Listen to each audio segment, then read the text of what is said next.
ప్రయత్నం. సో అందువల్ల వాతావరణం చూస్తుంటే అరెస్ట్ కావచ్చు అనిపిస్తుంది. అదే జగన్మోహన్ రెడ్డి మాటల్లో మనకు వ్యక్తమవుతుంది. ఎమ్మెల్సీ కవిత తన తండ్రి కేసీఆర్కు రాసినట్టు చెబుతోన్న ఒక లెటర్ బయటకు వచ్చింది సార్. దానిలో మై డియర్ డాడీ అంటూ చాలా అంశాలను ప్రస్తావించారు. దానిలో పాజిటివ్ అంశాలు ఉన్నాయి, నెగిటివ్ అంశాలు ఉన్నాయి. ముఖ్యంగా డాడీ భాజపాను మరింతగా టార్గెట్ చేయాల్సిందేమో అంటూ కవిత చెప్పింది మాత్రం హైలైట్ అవుతోంది సార్. కవిత లేఖ మీద మీ కామెంట్ ఏంటి? లేఖ మీరు అన్నట్టు అది రాశారో రాయలేదో కన్ఫర్మేషన్ లేదు. బీఆర్ఎస్ అనేది అది కాంగ్రెస్ సృష్టించిన లేఖ అని, కాంగ్రెస్ అనేది మాకే సంబంధం, మేమెందుకు సృష్టిస్తాం, అది మీ కుటుంబ పంచాయతీ అని కాంగ్రెస్ అంటోంది. మీడియాల్లో సెలెక్టెడ్గా ఏం కాదు, అన్ని ఛానల్లో వస్తుంది. సో ఏ ఛానల్లో ఏమాత్రము క్రెడిబుల్ కాకపోతే అన్ని ఛానళ్ళు దాన్ని అంతగా కవరేజ్ ఇవ్వవు. వాళ్ళకి అనుమానం ఉంటే కనీసం సోర్సెస్ ద్వారా కన్ఫర్మ్ చేసుకొనే కదా ఎవరైనా చెప్పేది. వాళ్ళ క్రెడిబిలిటీ పోగొట్టుకోరు. అన్నిటికీ మించి కవిత ఇది నా లెటర్ కాదని అనలే ఇప్పటివరకు. కవిత అమెరికాలో ఉన్నారంటున్నారు, బట్ ఎక్కడున్నా ఇది నా లెటర్ కాదు. ఇప్పుడు ఈ లెటర్ బయటకు వచ్చి కొన్ని గంటలు అయిపోయింది కదా. సో మీకు మీడియాలో వచ్చి దీనిపైన డిబేట్లు ఇవన్నీ చూసాం మనం. సో ఇన్ని గంటలైన తర్వాత కూడా ఇది నా లెటర్ కాదు, నేను ఇది రాయలేదు అని ఇంతవరకు కవిత నుంచి స్టేట్మెంట్ రాలే. అల్టిమేట్గా దీన్ని డిజోన్ చేసుకోవాల్సింది కవిత కదా. బీఆర్ఎస్ నాయకులు కాదు అని టీవీ ఛానల్లో కూర్చుని అంటే రావలేదు కదా. Who should disown it? Kavitha disown. ఆ కవిత కనుక ఇది నా లెటర్ కాదు అని కనుక అంటే కాస్త చర్చ మొదలవుతుంది. అప్పుడు నిజమా కాదా తర్వాత సంగతి. ఎందుకంటే ఎవరైనా లెటర్ తండ్రికి కూతురు పొలిటికల్ లెటర్ రాస్తే రాయాల్సిన అవసరం ఏమైనా పోయి మాట్లాడచ్చు, చెప్పచ్చు కదా. ఇప్పుడు ఈ లెటర్లో ఉన్నాయి ఏంటి, అందులో ఏమైనా మా లెటర్లోనే పెడితేనే అర్థమయ్యేటి లేవు కదా. అందులో కాంప్లెక్స్ అంశాలు ఏమున్నాయి? అది నేరుగా వెళ్ళి తండ్రితో మాట్లాడచ్చు. తండ్రికి కూతురు చెప్పడానికి లెటర్ అవసరం లేదు. అనేకసార్లు కలుస్తారు కదా. వేరే నాయకులు అంటే పోనీ కేసీఆర్ టైం ఇస్తలేడు, నేను లెటర్ రాసినట్టు అర్థం ఉంది. పార్టీలో ప్రోటోకాల్ కొరకు రికార్డు కొరకు లెటర్ రాసిన అర్థం ఉంది. కూతురు తండ్రికి చెప్పడానికి లెటర్లు అవసరం లేదు. సో లెటర్ రాశారంటేనే అది డెఫినెట్గా she want to make a political statement. అప్పుడు మాత్రమే లెటర్ రాస్తారు. సో ఆ పొలిటికల్ స్టేట్మెంట్ ఇవ్వదలుచుకున్నప్పుడు ఖచ్చితంగా దాని లీక్ కూడా అవుతుంది. లీక్ కాకపోతే లెటర్ రాయడం వల్ల ఉపయోగం ఏంటి? సో అందువల్ల ఈ కాంటెక్స్ట్ చూస్తే ఈ లెటర్ నిజమే అనే అభిప్రాయం రాజకీయ వర్గాల్లో కలవటానికి నాకున్న సమాచారం ప్రకారం లెటర్ రాసిన మాట అయితే నిజం. కేసీఆర్ డిస్టర్బ్ అయ్యాడన్న మాట కూడా నిజం. ఇక ఇదే లెటర్ ఇంకో లెటర్ ఏమైనా ఉందో నాకు తెలియదు. సో అందువల్ల ఇదే లెటర్ అయ్యి ఉంటే ఆమె కొన్ని అంశాలు రైజ్ చేసిన అంశాలు ఏమీ మనకు తెలియవని అనూహ్యమైనవి ఏమీ లేవు అందులో. The very fact of writing letter అనేదే పొలిటికల్ స్ట్రాంగ్ తప్ప లెటర్లో కంటెంట్స్ ఏమి పెద్ద సంచలనం ఏమున్నాయి? ఇప్పుడు బీజేపీ పైన 2 నిమిషాలు మాట్లాడారు. బీజేపీని ఇంకెక్కువ టార్గెట్ చేయాల్సి ఉండే. ఇది ఏమున్నది? కామన్ పొలిటికల్ ఒపీనియన్ కదా. మీరు కేసీఆర్ బహిరంగ సభ పైన నేను మాట్లాడిన విశ్లేషణలో కూడా ఇదే పాయింట్ చెప్పాను. కేవలం 2 నిమిషాలు బీజేపీ పైన మాట్లాడారు. ఇప్పటికే బీజేపీ బీఆర్ఎస్ పొత్తు పెట్టుకుంటుంది అనే ఊహాగానాలు ఉన్నాయి. భవిష్యత్తులోనైనా దానికి ఇది బలం చేకూర్చింది. ఎమ్మెల్సీ ఎన్నికల్లో కూడా బీఆర్ఎస్ పోటీ చేయకుండా బీజేపీ గెలుపుకు సహకరించింది అన్న విమర్శలు ఉన్నాయి. సో అందువల్ల ఇప్పుడు బీజేపీ పైన 2 నిమిషాలే మాట్లాడడం ద్వారా కేసీఆర్ ఒక రాంగ్ సిగ్నల్ రాంగ్ అనుకుంటే రాంగ్, రైట్ అంటే రైట్ పంపించారు. So is ready for business with BJP అని. అది అలా అనుకుంటే అది ఉద్దేశం అయితే రైట్ సిగ్నల్ ఆయన దృష్టిలో. రాంగ్ సిగ్నల్ లేని పొలిటికల్గా బీజేపీ బీఆర్ఎస్ కలుస్తున్నాయి అన్న మాటే మీకు 2023 ఎలక్షన్స్లో బీజేపీని దెబ్బతీసింది, బీఆర్ఎస్ దెబ్బతీసింది. సో అందువల్ల ఈ పాయింట్ అందరము విశ్లేషించాం. కవిత కొత్తగా లేఖలో చెప్పి సంచలనం సృష్టించింది ఏమీ లేదు. That is the political opinion. బీఆర్ఎస్లో చాలామందికి ఒపీనియన్ ఉన్నది. బీజేపీని టార్గెట్ చేయకపోవడం వల్ల లాభం అనుకునే వాళ్ళు ఉన్నారు, నష్టం అనుకునే వాళ్ళు ఉన్నారు. కవిత అదే చెప్పింది. ఇక మిగతా అన్నీ ఏంటి? మీరు వరంగల్ సభ పైన పాజిటివ్ అండ్ నెగిటివ్. సో ఆ సభలో అందులో కొత్తగా సంచలనం కలిగించే అంశం ఏమీ లేదు. సో అందువల్ల అయితే లెటర్ అంటూ రాయడం ఏంటి అనేదే క్వశ్చన్. లెటర్ ఎందుకు రాసింది? ఒక why is she making a political statement అన్న తప్ప లెటర్లో ఉన్న అంశాల్లో కొత్తగా మీరు సెలెక్టివ్గా కలుస్తున్నారు, అందరు కలుస్తలేరు. ఇదివరకైతే అసలు సెలెక్టివ్ కాదు, అసలు కలవరని కదా. సో ఇప్పుడు కనీసం సెలెక్టివ్గా కలుస్తున్నారు అనేది. So nothing sensational, nothing so controversial. So ఇది పెద్ద ఎత్తున ఏదో కాంట్రవర్సీ అయి ఉంది. ఒక రకంగా కవిత తాను అసంతృప్తిగా ఉన్నారు, తనకు ప్రాధాన్యత లేదు, గుర్తింపు లేదని భావిస్తున్నారు, తనకు మరింత ఎక్కువ గుర్తింపును ఆశిస్తున్నారు, ఒక రకంగా కేసీఆర్ పైన ప్రెషర్ బిల్డ్ చేస్తున్నారు అనేది ఈ లెటర్ అంటూ రాయడం అనే ప్రక్రియ తెలియజేస్తుంది. ఇక లెటర్లో ఉన్న కంటెంట్స్లో ప్రత్యేకత ఏముంది? ఇప్పుడు ఆంధ్రప్రదేశ్లో చూసుకుంటే షర్మిలతో వచ్చిన వివాదాల వల్ల జగన్కు ఎంతో కొంత డ్యామేజ్ జరిగింది సార్. వైసీపీకి డ్యామేజ్ వచ్చింది ఎంతో కొంత. అంటే ఈ కవితతో ఒకవేళ విభేదాలు నిజమే అయితే కనుక ఆ ఎఫెక్ట్ బీఆర్ఎస్ మీద ఎంతవరకు ఉండవచ్చు? నిజంగా జగన్ ఓడిపోయడానికి షర్మిల కారణమని అనుకోను. ఇక అందువల్ల జగన్ ఓడిపోయటానికి షర్మిలే కారణమైతే షర్మిలకు అన్ని నాయకత్వాల కాంగ్రెస్ పార్టీకి అసలు అడ్రస్ లేకుండా సీట్లు ఓట్లు ఎందుకు వస్తాయి? సో ఎంతో కొంత ఆమె కూడా రెస్పెక్టబుల్ ఓటింగ్ రావాలి కదా. ఎక్కడొచ్చింది?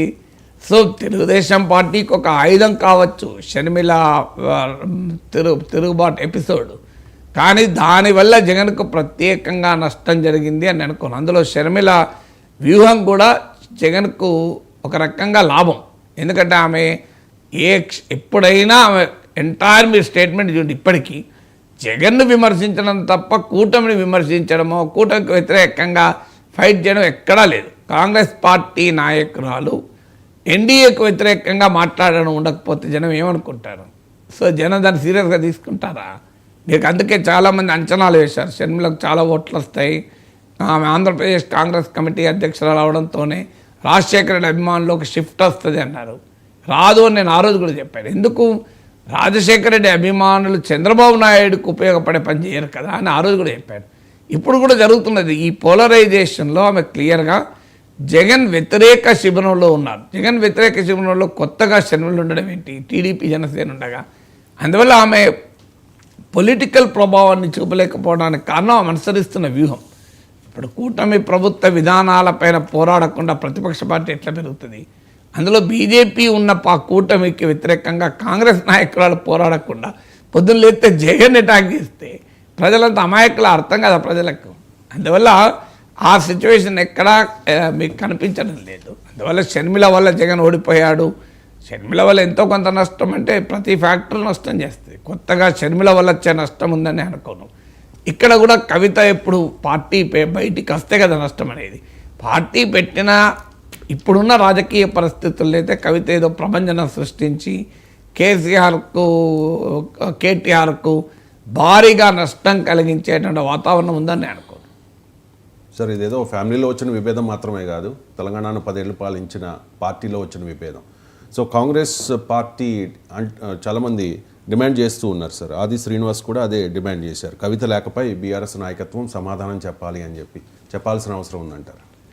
సమాధానం ఇప్పుడు బీఆర్ఎస్ నాయకులు చెప్పడం లేదా? టీవీ ఛానల్లో కూర్చొని ఫేక్ అనే చెప్తూ ఉన్నారు తప్ప.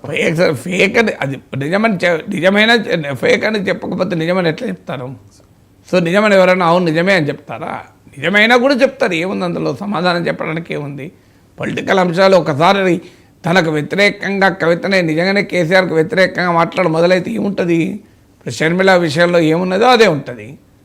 కుటుంబమైనా పార్టీ కుటుంబం వేరువేరు కాదు కదా. కుటుంబమే పార్టీ, పార్టీయే కుటుంబం కదా. ఒకసారి రాజకీయంగా డివైడ్ అయినాక నీకు సమాధానాలు చెప్తారు కదా, చెప్పకుండా ఎందుకుంటారు? అది రాజకీయంగా డివైడ్ కాలే కదా ఇంకా. ఇప్పుడు ఏదన్నా ఉంటే ఇంటర్నల్ అసంతృప్తి, అది ఎక్స్టర్నల్గా వచ్చిన రోజు ఖచ్చితంగా సమాధానం చెప్పుకుంటారు. సమాధానం చెప్పకుండా ఎందుకుంటారు? సో మీకు పొలిటికల్ ఫ్యామిలీస్ ఏదైనా మీరు గమనించండి. సో ఒక్కసారి రాజకీయంగా డివైడ్ అయితే అటాకే చేసుకుంటారు.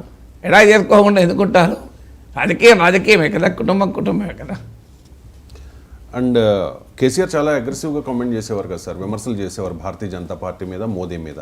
కానీ ఆ తర్వాత కవిత అంటూ ఉన్నట్టుగా, అంటే కవిత రాసిన లెటర్లో అంశాన్ని ఎక్కువగా ప్రస్తావించారు కాబట్టి భారతీయ జనతా పార్టీని మీరు టార్గెట్ చేయాల్సింది, వేరే సంకేతం వెళ్తుంది అని చెప్పేసి. కేసీఆర్లో మార్పు వచ్చిన విషయం నిజమే కదా సార్? గతంలో మోదీని చాలా అగ్రెసివ్గా కామెంట్ ఈవెన్ రాజకీయ నాయకులు అవసరాల బట్టి మాట్లాడుతుంటారు. గతంలో మోడీ పైన చంద్రబాబు మాట్లాడలేదా? మరి ఇప్పుడు పొగుడుతలేడా? రాజకీయాల్లో ఏముంటుంది మిత్రమా, వాళ్ళ గతంలో వాళ్ళ రాజకీయ వైఖరులు ఎప్పటికప్పుడు మార్చుకుంటూ ఉంటారు. విశ్లేషకులుగా మనం స్టాండర్డ్ ఉంటాం, కానీ రాజకీయ నాయకులు స్టాండర్డ్ ఎందుకు ఉంటారు? నిన్న తిడతారు, వాళ్ళకి వెళ్తారే మళ్ళీ తిడతారు. ఏముంది అందులో? ఇప్పుడు కేసీఆర్ దుబ్బాక్ ఎలక్షన్ల వరకు మోడీ పట్ల చాలా గౌరవంగానే మాట్లాడాడు కదా. దుబ్బాక్ ఎలక్షన్ అయిన తర్వాత బీజేపీని అటాక్ చేయడం మొదలుపెట్టారు. తర్వాత మళ్ళీ ఇప్పుడు బీజేపీని అటాక్ చేసి, ఇప్పుడు కాంగ్రెస్ పార్టీ ఇప్పుడు అధికారంలో ఉంది, ఇప్పుడు బీజేపీ కాదు కదా అధికారంలో ఉంది. అందువల్ల రాష్ట్రంలో కాంగ్రెస్, కేంద్రంలో బీజేపీ ఉండగా ఇప్పుడు జగన్ బీజేపీని అటాక్ చేస్తున్నాడా? సో జగన్ చేయండి కేసీఆర్ ఎందుకు చేస్తున్నాడనే క్వశ్చన్ ఉంది కదా. అయితే జగన్ కన్నా బీజేపీ అక్కడ ఇష్యూ కాదు. ఇక్కడ ప్రతిపక్ష స్పేస్కు బీజేపీ పోటీ పడుతుంది. కవిత ఎందుకు రైజ్ చేసింది అంశం అంటే, జగన్ కోమో అక్కడ ప్రతిపక్ష స్పేస్లో బీజేపీ లేదు, అధికార కూటమిలోనే బీజేపీ ఉంది. సో అందువల్ల అధికార కూటమిలో బీజేపీ ఉన్నప్పుడు తన ఉనికికి ప్రమాదం కాదు. ఇప్పుడు జగన్ ఉనికికి బీజేపీ ప్రమాదం కాదు, ఎందుకంటే అది తన ప్రత్యర్థి శిబిరంలోనే ఉంది. ఇక్కడికి వచ్చేవరకు ఏంటంటే అపోజిషన్ స్పేస్లో బీజేపీ ఉంది. అపోజిషన్ స్పేస్లో బీజేపీ ఉన్నప్పుడు, అంటే కాంగ్రెస్ పార్టీ పట్ల వ్యతిరేకత వచ్చినప్పుడు చాయిస్ ఎవరు? ఇప్పుడు ఆంధ్రప్రదేశ్లో కూటమి పట్ల వ్యతిరేకత వస్తే చాయిస్ జగన్, ఇంకోరు లేరు. అన్లెస్ బీజేపీ పవన్ కళ్యాణ్ కనుక బయటికి వచ్చి వారు అపోజిషన్ స్పేస్లోకి వస్తే తప్ప యాజ్ ఆఫ్ టుడే ఎవరు లేరు. కానీ ఆ తెలంగాణకు వచ్చేవరకు ఏమవుతుంది అంటే, మీకు కాంగ్రెస్ ప్రభుత్వం పట్ల అసంతృప్తి ఉన్నప్పుడు ఆ చాయిస్ అనేది బీఆర్ఎస్ఆ బీజేపీ అని వస్తుంది. మీకు కేసీఆర్ పట్ల అసంతృప్తి ఉన్నప్పుడు చాయిస్ ఎవరు? కాంగ్రెస్ బీజేపీ అని వచ్చింది కదా.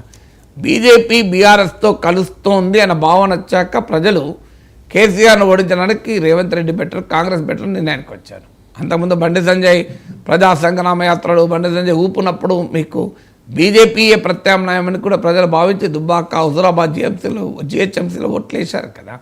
ఎప్పుడైతే బీజేపీ వెనక్కు తగ్గిందో, సో బీజేపీ బీఆర్ఎస్ను కలుస్తోంది అనే భావన క్రియేట్ అయిందో, అప్పుడు ప్రజలు కాంగ్రెస్ వైపు వేశారు. ఇప్పుడు కూడా బీఆర్ఎస్కు ముందున్న ఆప్షన్ ఏంటి?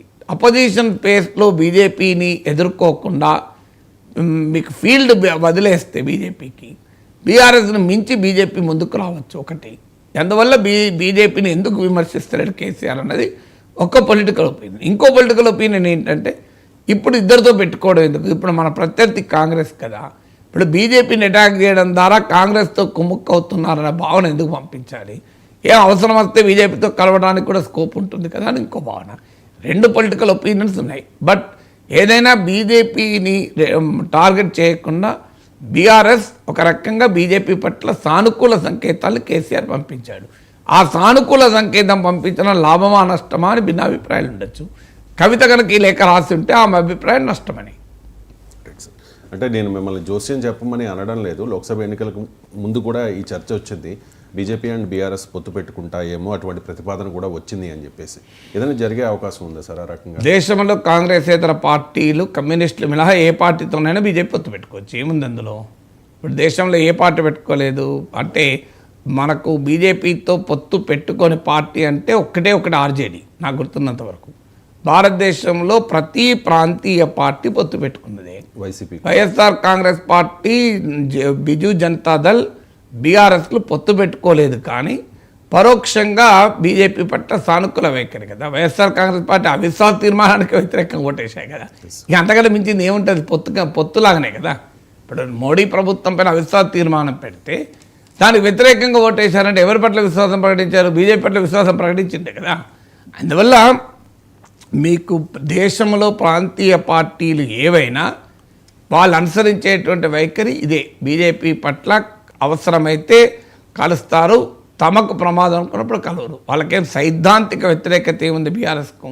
బీజేపీ పట్ల సైద్ధాంతికంగా వ్యతిరేకంగా ఉండి బీజేపీతో కలవకూడదు అని వాళ్ళకి ఏమన్నా రాసి పెట్టుకున్నారా సిద్ధాంతం? సో అందువల్ల అది ఆ కలవరన్న గ్యారంటీ ఉన్నది. అసలే ఇక దారాలు మూసేసాం టీడీపీ కానీ అమిత్ షా అన్నాక దారాలు బద్దలు కొట్టి తీసుకోలేదా? అసలు ఆఖరికి అసలు దేశానికి మోడీయే ప్రమాదము, భార్యకి ఏం చేయలేనోడు దేశానికి ఏం చేస్తాడని భయంకరంగా మోడీని విమర్శించిన చంద్రబాబు ఇప్పుడు మోడీ పోవడం లేదా? అసలు పోలవరాన్ని ఏటీఎంగా మార్చుకున్నాడు చంద్రబాబు అని చెప్పి విమర్శించిన మోడీ, నువ్వు వెన్నుపోటుదారుని, మీ మామకు వెన్నుపోటు పొడిచావు అని తీవ్రంగా విమర్శించిన ఇప్పుడు చంద్రబాబు నాయుడుతో మోడీ కలవడం లేదా? ఏముంది రాజకీయాలకు, వాళ్ళకి అవన్నీ వదిలేసుకుంటారు. అవన్నీ వదిలేసుకుంటేనే రాజకీయాలు. సో ప్రిన్సిపల్స్ ఉంటే రాజకీయాలు ఎట్లవుతాయి? సమస్య అదే. సమస్య వాళ్ళు తిట్టినప్పుడు మనం తిట్టాలి, వాళ్ళు మెచ్చుకున్నప్పుడు మనం మెచ్చుకోవాలని మన విశ్లేషకులు కూడా అనుకుంటారు. మీ విశ్లేషకులకు ప్రిన్సిపల్స్ ఉంటాయి. నాలంటే వాడికి నేను మాట్లాడితే ఒకటే మాట్లాడతాను. 30-40 ఏళ్ళుగా నా విశ్లేషణ చూస్తే నా విశ్లేషణలో తేడా ఏమీ లేదు. అది దాని మెరిట్ బట్టి మాట్లాడతాను తప్ప ఓ రోజు తిట్టుడు, ఓ రోజు మెచ్చుకుండు, ఎవరో పొగుడు, ఓ రోజు ఇష్టమైనట్టు మాట్లాడి ఎప్పుడు చేయలే. రాజకీయ పార్టీలు చేస్తుంటాయి వాళ్ళకి అలవాటు కనుక. అందువల్ల బీఆర్ఎస్ కలవదని నేను ఎట్లా చెప్పగలుగుతాను? సో కాంగ్రెస్ ఇతర పార్టీ దేన్నైనా బీజేపీ కలుపుకోవచ్చు, వాళ్ళు కలవచ్చు. కలుస్తుందా లేదా అనేది స్థానిక రాజకీయ పరిణామాలపైన, పరిస్థితులపైన ఉంటుంది.